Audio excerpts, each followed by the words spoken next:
Good morning. I'm here with a friend and colleague. I'm Stephen Ezell, CEO of My Green Fill, and I've met you through my mastermind group, where we get together and hang out and talk about ideas.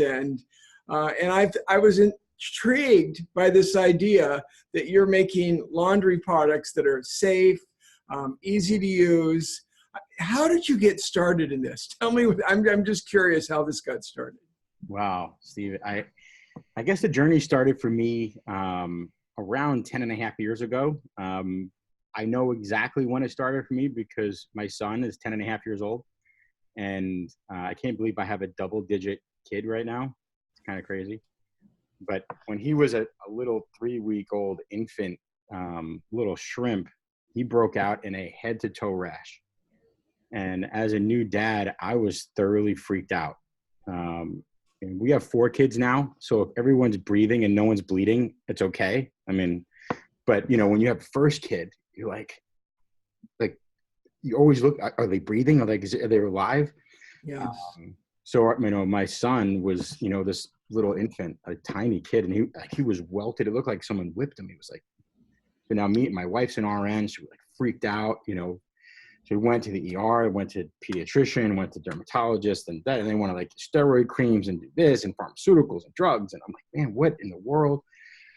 And then a friend of the family, after a couple of weeks of this like freak out, said, hey, what are you using for laundry detergent? And I'm like, the big fancy, bright bottles that we get from the store shelves that grandma used. Like, oh, no, you don't use that junk. You got to use like something eco and hypoallergenic. I'm like, really? I'm like, all right. So we, went through this whole process to strip the clothes and wash his clothes and his bedding with this eco, non-toxic stuff. And a couple of days, like all of his rashes were gone. I'm like, man, if laundry detergent can make my son sick, like, what the heck is in that stuff? And 2, like, what else is in the house? And then I became a full-blown conspiracy theorist, right? So like, what's in our food, GMOs, da-da-da-da. So then I, went, all in to figure out what in the world we can do to live a safe, non-toxic life. And then years went by. I was at an angel investor pitch night here in Northern Michigan, and I met my now partner, Ruth, who was pitching her eco hypoallergenic laundry line. She was selling at farmers markets and so forth. And the story resonated well with me. So I invested in the company. We've had a few pivots over the years, but a couple of years ago, we launched My Green Fills, and man, Steve, we are just so blessed. We're growing so quick, and have a really cool company changing the paradigm in laundry. So that's how it all started, with a baby's rash. Did you have any exposure with chemicals and the chemical injury before you got into the laundry business? No, other than being a full-blown, conspiracy theorist on what's in our products. No, I was actually in the restaurant business back in the day. So I'm actually a chef. I built 40 or 50 restaurants in New York City in my crazy youth when I had a little bit more hair. And so no, this was my first go around as a chemical manufacturer. And, it was all because of our why. It was all because of the mission. It wasn't like I'm a chemist. Even Ruth, my partner, is not a chemist. I call her a bathtub chemist because pretty much everything she's created has come either from a kitchen sink or a bathtub. And so needless to say, no, this is my first and only bout in the chemical industry. Okay. So now sounds unusual, but you're a chemical manufacturer, right? We are, yeah. So 3 doors. I'm in my marketing offices now. We had to build more offices because we ran out of space. We're growing so quick. But yeah, 3 doors down right here in Traverse City, Michigan, we manufacture, blend, and fill, My Green Fill's products. So we're a full-blown manufacturer. How about the fragrance, part? So my wife is really, I'll give full disclosure here, especially for my listeners. They should know this. My wife does most of the laundry at home, and she's really into the quality, how the clothes feel, how they smell. And so when we first talked about this, she was really skeptical, but you have totally won her over. I mean, Love She's it. bought it for her sisters. We would go on vacation. She takes it with us on vacation. I mean, you've totally got my wife on your side. And I'm impressed by that because that's really hard to do. I'll tell you, that's not an easy thing. That's awesome. So Yeah. what about the fragrance? I mean, what do you do? I mean, there's all these potential chemicals in there. Start with the fragrance because how it smells, I think, is a big issue. You know, I have gotten a rude awakening in the fragrance industry. When we first started Celestial Soap, right, which was our parent company that owns My Green Fills, all our products have 100% therapeutic grade essential oils, and that was it. And we put our stake in the ground and says we are never going to have anything in our products outside of essential oils. And here's the challenge: that essential oils within themselves are volatile. They're volatile organic compounds, which means they evaporate very quickly. So you can put an entire bottle, a $30 bottle of lavender into the washer. And by the time it goes through 10 to 30 gallons of water, depending on the type of washing machine you have, and it rinses and spins out, then you put it into a dryer and it gets hit with heat and it tumbles out. You could pull your clothes out and you put a $30 bottle of lavender in there. If you get the one whiff for about 15 minutes of lavender on your clothes, you'll be lucky. But that's where, we said, we'll never put, a fragrance oil, in our products and yada, yada, yada. But if we did so, we'd go out of business. We performed an interesting study. And this is a big turning point in my life. And when we figured out, like, how do we change an industry and how do we, create safe products while giving people their desired outcome, is I went to a big box, bedding store, and I bought 2 gorgeous glowing white hand towels. One was, and they're both brand new. I took one and I rubbed them on the concrete. I rubbed them on my car. They dusted my car. I put some dots on there. So there were noticeable black stains on the rag, on the towel. And one was brand new. I took a leading brand of laundry detergent, big, fancy, colorful bottle. It's been around for a long time. And I put, a few drops of that blue laundry detergent in a spray bottle. I filled it up with water and I took the dirty rag and I spritzed it, just so that I can get the fragrance of that detergent on the dirty rag. Mm-hmm. Right. And I walked up to people, lots of people. I even went to the mall here in Traverse City and I said, hey, we're performing some market research. Which one, we're testing new formulations. Which one's cleaner? And they took the brand new towel and they're feeling, oh, it's nice. And they took the dirty one. They looked at it and they went, guess how many people chose the big, bright bottle fragrance dirty rag over the brand new, gorgeous hand towel? How many? 7 out of 10. Wow. 7 out of 10 people said that the dirty rag was cleaner. 9.4%, 9.4 out of 10 people put the towel to their nose to see how clean it was. So almost 100% of people smelled the linen to judge its quality. Mm-hmm. So we knew that we had to create a way for essential oils to carry through the wash cycle and into the clothes, or we were going to go out of business. So we did. So we blend, and on our website, we are fully transparent. We list all of our ingredients. So we have 9 different plant-based oils, that also with essential oils that, it's all a molecular thing. Again, I'm not a smart guy, so I'll leave that out. But basically that carries the essential oils and these plant-based oils through the wash cycle. So now people have a really great smell. It's safe, right? Mm-hmm. So we're not using any petrochemical crazy stuff. So we're giving everybody, the desired outcome they want, which is great smelling clothes without, all the toxic attributes of those big bright bottles. What are the ingredients that we should be worried about? That when you look at detergents and cleaning products, what things like should be a red flag waving that this could hurt you? I wish there was an easy answer to that one. And I get asked that question a lot, because when you by law, you buy a food product, they have to list all the ingredients, right? In the product. So if you go down the cereal aisle, you have like all these crazy chemical compounds in your favorite, sugary cereal. And they have to, by law, FDA, USDA, they have to list all the ingredients. But in the chemical industry, we do not. So again, we've been in the chemical manufacturing business for 8 years. Guess how much? Let me interrupt just for a second to clarify that. So if it's not ingestible, you don't really have to list it. So there could be all sorts of toxic stuff in there and it won't be on the label. And here's why. Well, again, in 7.5 years of us making hundreds of thousands of products and shipping hundreds of thousands of products around the world, we've never had one person walk through our doors and say, can you please validate what's in your products, what's on your label is actually in your products? Nobody. And they never will, because we're never going to hurt anybody, right? Because the only time somebody walks through your door to validate your claims on your labels is if you hurt somebody. And because we're safe and we're non-toxic, we never hurt anybody. We're not gonna, so no one walks through our doors.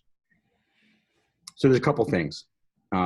Labels can be very misleading. It's it's a self-governing system. I'd like to think that all the major corporations, big and small, that are making cleaning products are honest and they actually list some of the stuff they put in their label. When you say non-ionic surfactant, that's a common ingredient that you see on the back of a laundry product. So surfactants are surface area reducing agents. It's basically what makes suds, makes foam, helps remove soils. They also serve as carriers to leave fragrance and other things, which I'll talk about in a second. So if you see generic names, surfactants, UV brighteners, water softeners, you see generic names, you don't know, and by law, we don't have to put on our label what's actually creating the water softening. We don't have to say which surfactants. We just have to say, hey, this is what's in it. So if you see generic things on the back of a label where you can't actually research and identify those things, I'd stay away from them. Because if someone's willing to hide behind a generic name and not be transparent about it, then should you trust them? That's one. Second thing I would look at, maybe not from an ingredient standpoint, because again, it doesn't have to be listed, is any products that have color to them. 99% of the chemicals that are used in our industry do not have any color. They're naturally white, right, pale yellow, right? When hydrated with water, powders or liquids, they're pretty much clear. They're not fluorescent blue. No, and so when you see blue or green, it's by design. One, it's like, oh wow, it has substance, it's value. It's like, thick and goopy. Well, the reason why they're blue, because those dyes, and not only just dyes, but there are photoluminescent compounds, UV, ultraviolet light brighteners. And what they do is they leave a blue or a green film, haze, on your clothes. Remember back in the day, the black light discos where everyone glowed in the dark? Well, that was because of detergent, right? Those are what's glowing on people in a black light situation is actually a laundry detergent, fabric softeners, dryer sheets, and craziness, because it's under UV light, which we have in our office here, right? You can see some like right there. It tricks our eyes into seeing brightness spectrum on clothing. So it's not your clothes are brighter. It's trickery of the eye. So if anything that has color, stay away. If there's things that have generic, like surfactants, stay away. Parfum, fragrance as an ingredient, stay away. There's a fragrance loophole in the law that states that if you have anything less than 1% concentration of a finished product in an ingredient in your product, you can actually list it as a fragrance under Trade Secret Act, on the trade secret laws, and you don't have to list what's in the product. So like even the ingredients that we list, like, Simonol, Geranimol, plant-based, like fragrance that's made from geraniums, from cinnamon, from oak bark, like the things that we list, like they're actually less than 0.1% in the product, but we still list them anyway, right? A lot of people, you don't have to, so people don't. So stay away from generics, stay away from colors, and stay away from fragrance. I would say the top three that I would recommend stay away from. Okay. And you're like tips for vetting, picking a cleaning product? What would be your best tip if someone's looking to buy something and they want to use it for cleaning? Well, generic cleaning, it's amazing what you can get done with vinegar around the house, right? I would say most household applications, you can get so much done with just plain old vinegar. There's lots of things around the kitchen and the bath where you need a little bit more horsepower. So again, do your research, right? Don't be scared to Google a few minutes and look at the back of somebody's label. Again, if you could identify the ingredients that are there, go to EWG, go to the EPA, go to Wikipedia, go to PubChem, and take a look at these chemicals and see if there's, documented hormone disruption, endocrine disruption, carcinogens. Around the house, vinegar is like that's what grandma used, right? So like everything was vinegar or rubbing alcohol, and that was it. Or peroxide. That was the cleaning cabinet of yesteryear. Now it's like some pharmacopoeia of some crazy freaking stuff, right? And we don't know, like individually, a chemical may be fine. And at the titration, the level concentration that it is, it may be just fine. But when you add a chemical with another chemical, you have a whole new chemical. And the problem is, on an individual basis, a lot of these ingredients are, hey, this is safe around humans or ecotoxicity. But when you combine them together, they create new things, right? Hey, remember like high school, or grammar school science experiment. Baking soda is baking soda. Vinegar is vinegar, right? They're fine products.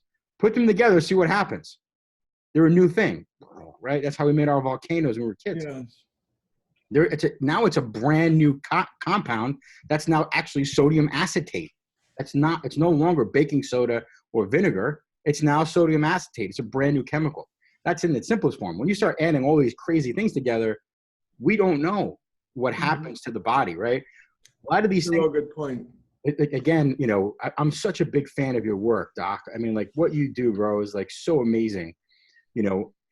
So surfactants. I'll talk about that really quick. Talk about like the brain, right? Passing the blood-brain barrier. So surfactants, what I mentioned earlier, there's a surfactant called Triton 100, right? Triton 100 is a commodity surfactant. It's dirt cheap, like sodium lauryl sulfate, sodium lauryl sulfate, ammonium sulfate, all these surfactants.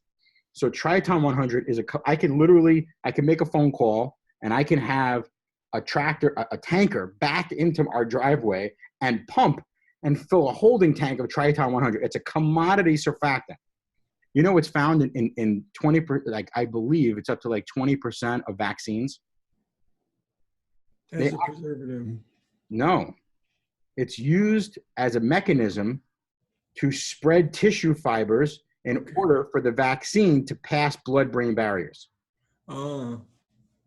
So the same way that it stretches and releases surface tension to remove soils from your dirty shirt, it's the same way it loosens the fibers at the cellular level in order for these chemicals to pass blood-brain barriers and pass into the body. I can buy this stuff by the tractor trailer load to put in a laundry detergent or a surface cleaner, and it's put in our bodies via a needle. It's crazy. That's a scary thought. Well, good news is you can get your laundry clean without having to use toxic chemicals. Yes, you can. We've made a way. Yeah, so that's my green fills, right? So, not only is do we really, our drive in creating safe products that work really good and perform, but we also have a zero waste story. So you get one laundry jug once. We turned, what's typically trash, a durable, a disposable package into a lifetime warranty package. And that's really the expensive part of the package. Even for the big, colorful bottles, most of the cost is the packaging. It's not the liquids. So we basically took that really expensive jug and and shipping that thing. And now that's spread over the life of the customer. So we passed all the savings directly on to our members. And then we just auto ship concentrated refills. You add water and shake it up. That's why your bride, you guys can travel, you could travel with 200 loads of laundry in a smaller than a pencil case, because we're basically only selling and shipping the active ingredients that get clothes clean. We're not shipping water like everybody else. Now, you were talking about passing it on there for a second. Just unrelated to this, you've got some project down in Jamaica. What are you doing for women in Jamaica right now? Yeah, so one of our products is called Dryer Angels. I'll give you the 5-cent tour. Years ago, we had a product called Dryer Buddies. It was a little teddy bear that you throw in the dryer, sent like a wool ball, but it was like our spin on a wool ball. Yes. You threw the bear in the dryer and it fluffed up. It smelled your clothes real nice. That company went out of business that we sourced the bears from. We're about to do a deal with China to make it for really cheap. There's something inside of me that wasn't at peace with it. I asked them, hey, can you guarantee that no child labor will be used in making my product? We stopped working together. And actually we never worked together for that reason. So now we had to make this product. So now we employ 5 full-time women in Jamaica that are deaf, that have a very colorful background on what they've been through. So we have 5 full-time women in Jamaica that sew these Dryer Angels. So it's a refillable dryer sheet alternative. And literally at this point, Jamaica, they can't keep up with how fast we're growing. So we just finished negotiating a deal where we're purchasing a half a dozen prostitutes in Calcutta and also in China, and getting these women and their children out of being trafficked, out of selling their bodies for money, out of bondage and slavery. And we're giving them sustainable jobs and changing potentially the future of their families' lives by sewing a dryer sheet alternative. So that's Dryer Angels. So again, we're like that weird company that tries to scale the unscalable and, do the impossible. And, we have the audacity to believe that we can help change the world through laundry or whatever else. Well, that's pretty cool. Yes, we do. Any final comments for our listeners out there? Here's something I preach from my soapbox, no pun intended, as often as possible. And that is vote with your dollars. Vote with your dollars. Every time we take out our wallet at the grocery store, at the department store, online, Amazon, every time you swipe your card, enter your digits, peel off a couple shekels, we're making a vote, right? Voting, especially in our country, doesn't happen every couple years during midterms or primary elections. We make hundreds of votes every single day, each of us, right? Where we invest our time, where we invest our money, the products that we buy. I use this is a common example. Organic spinach. You go to the big box stores, grocery stores. Organic spinach right now is sometimes cheaper. It's cheaper than the pesticide-ridden stuff, right? Organic spinach is like everywhere. Everyone buys organic spinach. Well, here's a news flash. The big agricultural giants that are growing, packaging, and selling organic spinach are not freaking philanthropists. They really don't give a rat's tail whether you're ingesting Roundup or not. They don't care. That's not their deal. Enough people voted with their dollars and said, we want organic spinach. So what happens is the market shifted, right? And said, well, hey, we have to figure out how to grow and sell this thing at scale to compete, because all of our competitors are shifting their farms to organic spinach. So we got to figure this stuff out, or the market's going to shift to our competitors, because enough consumers said, we want organic spinach. That's one microcosm of a bigger story. So my encouragement to the world is vote with your dollars, because markets will shift, the world will change, is if we voted with our dollars in a smart, conscious way and made these micro investments into products and brands that we believe in, that are safe for our families. And what will happen? Enough companies will shift and the world will change. The markets will shift if we all vote hard enough every single day of our lives. So make those micro commitments as you can on your budget every day, and markets will change, just like spinach, just like laundry detergent, like anything. So there it is. Vote with your dollars. That's my My final. Well, Stephen Ezell, thank you so much for taking the time to join us and talking about how to have non-toxic laundry detergent and your clothes feel and smell really nice. So that's terrific. I really appreciate your time, and be well. Thanks, man. Appreciate you so much.